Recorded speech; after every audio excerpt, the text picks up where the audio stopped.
Martin Lappin here for Alternative Heating Solutions. Made a few more modifications to the old feed mill. That was one of them. And the other, I added the screens. Because what was causing my issues with the fingers to pull out of the carrier, too much sawdust.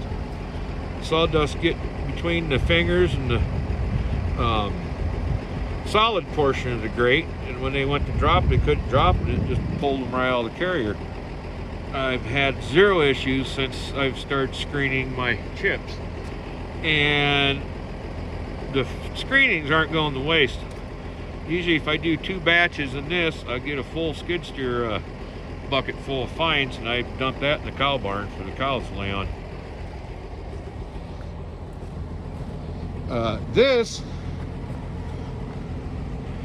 since they are on a slight incline, reaching overhead, swinging that auger around, then trying to get a piece of pipe to hold it in place before it could swing back on me, I was afraid of tearing a rotator cuff.